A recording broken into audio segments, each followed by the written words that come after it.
Hola, soy el doctor Emilio Vargas y hoy vamos a hablar de algo que la mayoría de los médicos convencionales raramente mencionan en consulta: el papel que tienen los alimentos que pones en tu plato cada día en la supervivencia o la derrota de las células cancerosas. No te voy a prometer milagros, te voy a mostrar lo que la ciencia lleva décadas documentando y lo que muchos sistemas de salud todavía no han incorporado en sus recomendaciones de rutina. Antes de hablar de lo que debes comer, necesito que entiendas algo fundamental sobre cómo funciona el cáncer a nivel celular, porque si no entiendes cómo opera el enemigo, cualquier estrategia que elijas va a ser incompleta. Las células cancerosas no son extraterrestres que invadieron tu cuerpo desde afuera. Son tus propias células que sufrieron una mutación y comenzaron a comportarse de una manera radicalmente diferente. Y esa diferencia en el comportamiento tiene implicaciones directas sobre lo que puedes hacer con tu dieta. Una de las características más documentadas del cáncer es su relación con el azúcar. Las células tumorales son extraordinariamente voraces en su consumo de glucosa. Este fenómeno fue descrito por primera vez en la década de 1920 por el bioquímico alemán Otto Warburg, quien observó que las células cancerosas preferían fermentar glucosa para obtener energía incluso cuando había abundante oxígeno disponible. A este patrón se le conoce como el efecto Warburg y es tan confiable que los oncólogos lo usan hoy en día en diagnósticos por imagen. Le inyectan al paciente glucosa marcada con una sustancia radioactiva y observan qué zonas del cuerpo la absorben con mayor avidez. Las áreas que brillan son precisamente donde hay mayor actividad tumoral. ¿Por qué las células cancerosas hacen esto? Porque están en un estado de proliferación acelerada. Quieren crecer rápido, dividirse rápido, expandirse rápido. Y aunque la fermentación de glucosa produce menos energía por molécula que la combustión con oxígeno, lo hace mucho más velozmente. Es como elegir un motor menos eficiente pero más rápido. El problema es que esa velocidad tiene un costo. Depende completamente del suministro constante de azúcar. Y aquí es donde entra tu poder como persona que elige lo que come cada día. Pero el efecto Warburg no es la única puerta de entrada que le damos al cáncer cuando comemos mal. También existe la inflamación crónica, que es literalmente el entorno donde el cáncer prospera. Imagina la inflamación crónica como un incendio lento y constante en tus tejidos. No es suficiente para que lo sientas de manera aguda, pero es suficiente para dañar el ADN celular con el tiempo, suprimir la respuesta inmunológica y crear condiciones donde las células mutadas pueden escapar de la vigilancia del sistema inmune. La dieta moderna, cargada de ultraprocesados, harinas refinadas, aceites vegetales industriales y azúcares añadidos, es uno de los principales combustibles de esa inflamación silenciosa. Y luego está el sistema inmunológico. Cada día tu cuerpo produce células con errores. Eso es inevitable. El sistema inmune tiene la tarea de identificar esas células defectuosas y eliminarlas antes de que se conviertan en un problema mayor. Cuando el sistema inmunológico está debilitado por una mala alimentación, por el estrés crónico, por la falta de sueño o por la escasez de micronutrientes esenciales, las células dañadas pueden pasar desapercibidas y multiplicarse sin control. En otras palabras, no es solo que el cáncer ataque, es que tus defensas se rindieron primero.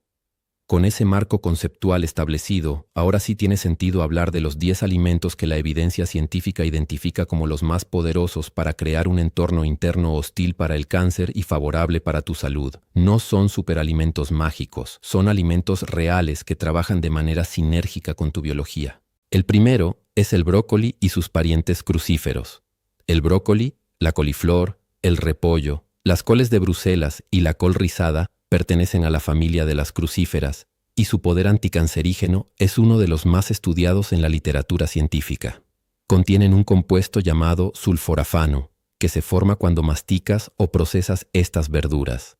El sulforafano activa genes en tu cuerpo que producen enzimas desintoxicantes, acelera la eliminación de células dañadas mediante un proceso llamado apoptosis, y ha demostrado en múltiples estudios interferir con el crecimiento de células tumorales en cáncer de mama, próstata, colon y vejiga.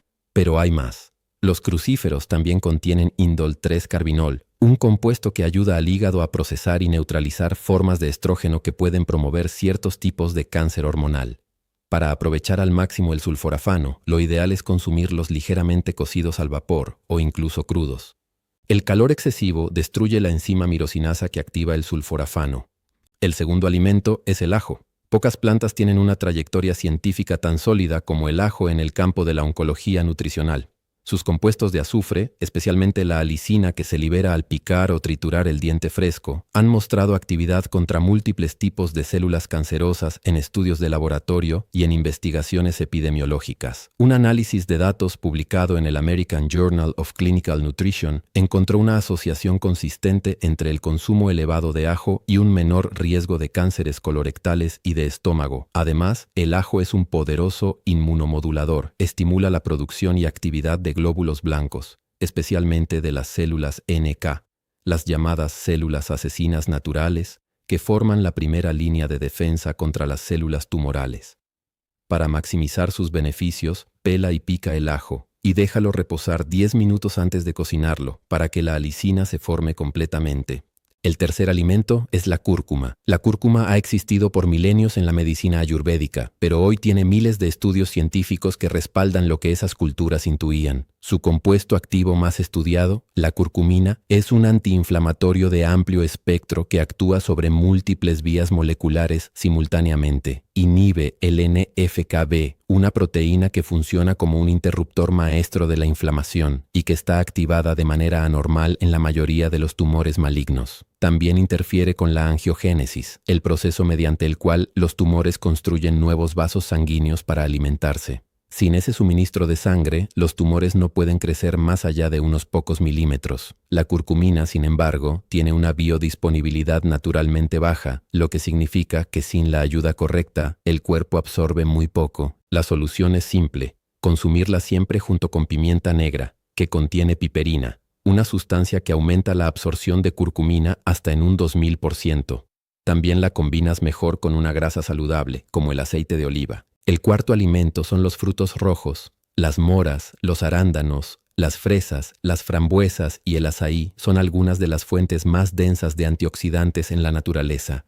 Contienen antocianinas, ácido elágico y resveratrol, compuestos que hacen varias cosas simultáneamente. Neutralizan radicales libres antes de que dañen el ADN celular. Inhiben la proliferación de ciertas células tumorales y modulan vías de señalización relacionadas con el crecimiento celular descontrolado. Los arándanos, en particular, han sido investigados en el contexto de cánceres de colon y de mama, mostrando capacidad para inducir apoptosis en células tumorales sin afectar a las células sanas adyacentes. Aquí hay algo crítico que debo subrayar. Los antioxidantes sintéticos en dosis masivas no funcionan igual.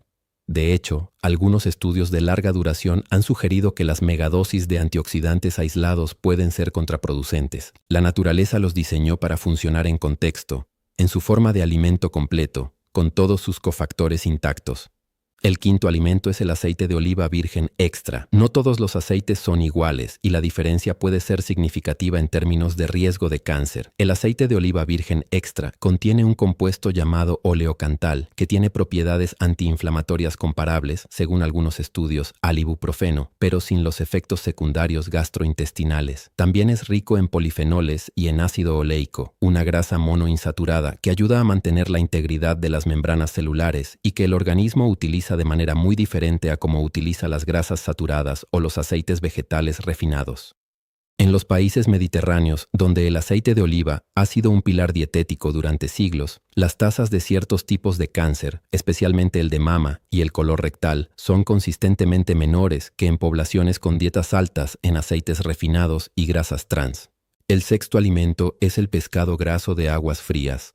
El salmón salvaje, las sardinas, la caballa y el arenque son fuentes excepcionales de ácidos grasos omega 3 de cadena larga, especialmente EPA y DHA. Estos omega 3 tienen un efecto regulador sobre la inflamación que va mucho más allá de simplemente reducirla. Ajustan la producción de moléculas llamadas eicosanoides, que son como mensajeros inflamatorios en el cuerpo. Una proporción elevada de omega 3 respecto a omega 6 en la dieta se asocia con menor inflamación sistémica, mejor función inmunológica y, según varios metaanálisis, con menor riesgo de cánceres de colon, mama y próstata. Además, el DHA parece interferir directamente con la membrana de las células cancerosas, haciéndolas más susceptibles a la muerte celular programada. La clave está en privilegiar pescado salvaje por encima del criado en acuicultura intensiva, ya que los perfiles de ácidos grasos son notablemente diferentes. El séptimo alimento son los hongos medicinales. Los hongos, como el shiitake, el maitake, el reishi y el chaga, tienen una característica que los distingue de la mayoría de los alimentos. Contienen beta-glucanos, polisacáridos de estructura compleja que interactúan directamente con los receptores del sistema inmunológico. Los beta-glucanos no estimulan el sistema inmune de manera indiscriminada, lo que podría ser contraproducente en personas con enfermedades autoinmunes. Lo que hacen es modularlo, lo calibran, lo hacen más inteligente, más capaz de distinguir entre células propias sanas y células propias dañadas o extrañas. En Japón y Corea del Sur, extractos de hongos como el Coriolus versicolor se usan como tratamiento complementario oficial durante la quimioterapia porque la evidencia de refuerzo inmunológico es suficientemente sólida. Los hongos también son una de las pocas fuentes no animales de vitamina D, un nutriente cuya deficiencia está consistentemente asociada con mayor riesgo de múltiples tipos de cáncer. El octavo alimento son los tomates. El tomate merece un lugar especial en esta lista porque contiene licopeno, un carotenoide de color rojo con propiedades antioxidantes que son, en ciertos contextos, más potentes que las del betacaroteno o la vitamina E. El licopeno ha sido especialmente estudiado en relación con el cáncer de próstata y los resultados son consistentes. Los hombres con mayor consumo de licopeno en la dieta tienen significativamente menor riesgo de desarrollar este tipo de cáncer. Una característica fascinante del licopeno es que se vuelve más biodisponible cuando el tomate está cocinado y en presencia de grasa, a diferencia de muchos otros nutrientes que se degradan con el calor. Una salsa de tomate preparada con aceite de oliva virgen extra, ajo y hierbas aromáticas no es solo deliciosa. Es una de las combinaciones más anticancerígenas que puedes preparar en tu cocina. El tomate también contiene vitamina C, ácido fólico y otros compuestos fenólicos que trabajan en sinergia con el licopeno. El noveno alimento es el té verde. La planta del té, especialmente en su variedad sin fermentar, contiene una familia de polifenoles llamados catequinas, y dentro de ellas, la EGCG es la más estudiada por sus propiedades biológicas. La EGCG tiene la capacidad de interferir con múltiples rutas de señalización que las células cancerosas utilizan para crecer y evadir la muerte. En modelos de laboratorio, ha demostrado inhibir la angiogénesis tumoral, reducir la invasión de células cancerosas hacia tejidos adyacentes e inducir apoptosis en una variedad de líneas celulares tumorales. Estudios epidemiológicos en poblaciones asiáticas, donde el consumo de té verde es culturalmente elevado, han mostrado asociaciones inversas con el riesgo de cáncer de mama, pulmón y vesícula. Para obtener los niveles más altos de catequinas, el té debe ser de buena calidad y preparado con agua entre 70 y 80 grados centígrados, no hirviendo, ya que el exceso de temperatura degrada los polifenoles. Consumir 2 a 3 tazas al día parece ser el rango asociado con beneficios en los estudios disponibles. El 10º alimento son las semillas de lino. Las semillas de lino molidas son la fuente más concentrada de lignanos en la dieta humana. Los lignanos son fitoestrógenos, compuestos vegetales que pueden unirse a los receptores de estrógeno en el cuerpo con una afinidad mucho menor que el estrógeno propio, actuando de manera competitiva. En mujeres con riesgo de cáncer de mama hormonodependiente, este efecto puede ser protector al reducir la cantidad de estrógeno activo que llega a las células mamarias. Pero los beneficios del lino no terminan ahí. También son extraordinariamente ricas en ácido alfa-linolénico, el precursor vegetal de los omega 3, y en fibra soluble que alimenta a las bacterias beneficiosas del intestino, generando ácidos grasos de cadena corta con propiedades antiinflamatorias. Un intestino con una microbiota saludable tiene una relación directa con la regulación inmunológica, hormonal y con la integridad de la barrera intestinal, todas variables relevantes en el contexto del cáncer. La regla de oro con el lino es molido y fresco. La semilla entera pasa prácticamente sin digerirse. Ahora bien, quiero hacer una pausa importante. Estamos hablando de 10 alimentos poderosos, pero hay una trampa mental en la que no debes caer, y es la del pensamiento de pastilla. La mentalidad que lleva a una persona a comer brócoli 3 veces al día esperando que cure el cáncer, mientras sigue bebiendo refrescos, comiendo bollería industrial y durmiendo 5 horas. La alimentación anticancerígena no es un suplemento, es un sistema. Es el conjunto de decisiones diarias que crean un entorno biológico en el que las células cancerosas no pueden prosperar.